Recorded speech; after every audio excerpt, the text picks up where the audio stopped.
গল্প বাঘের দুধ মার প্রতি ভালোবাসা। পাহাড়ে ঘেরা এক ছোট্ট গ্রাম, চারদিকে সবুজ তৃণভূমি, আর পাশেই এক ঘন বন। সেই গ্রামেই বাস করত গোপাল নামে এক সাধারণ কৃষক।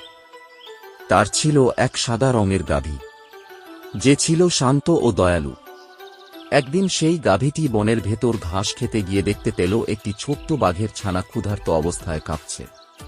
তার মা, এক শক্তিশালী বাঘিনী, শিকারীর ফাঁদে পড়ে মারা গেছে। বাঘের ছানাটির দুর্দশা দেখে গাভীর মনে মায়া হল। সে ছানাটিকে দুধ খাওয়াতে শুরু করল। এভাবে প্রতিদিন গাভীটি বনের গভীরে গিয়ে ছানাটিকে দুধ খাওয়াত। সময়ের সাথে ছানাটি বড় হতে লাগল। সে ধীরে ধীরে এক সবল ও সাহসী বাঘে পরিণত হল। একদিন গাভীটি বনের মাঝে ঘাস খাওয়ার সময় হঠাৎ এক হিংস্র সিংহের সামনে পড়ে গেল।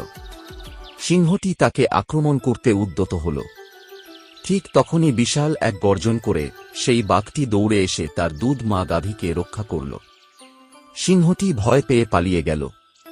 গাভীটি কৃতজ্ঞ দৃষ্টিতে তার পালিত সন্তান বাঘের দিকে তাকাল। বাঘটিও তার মায়ের চারপাশে ঘুরতে লাগল, যেন সারা জীবন তার পাহারাদার হয়ে থাকবে। এভাবেই মায়া মমতার এক অনন্য সম্পর্ক গড়ে উঠেছিল, যা বন ও গ্রামবাসীর কাছে এক বিস্ময় হয়ে রইল।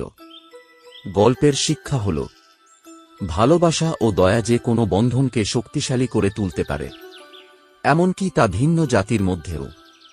নতুন নতুন ভিডিও পেতে সাবস্ক্রাইব করুন এস বাংলা অ্যানিমেশন চ্যানেল।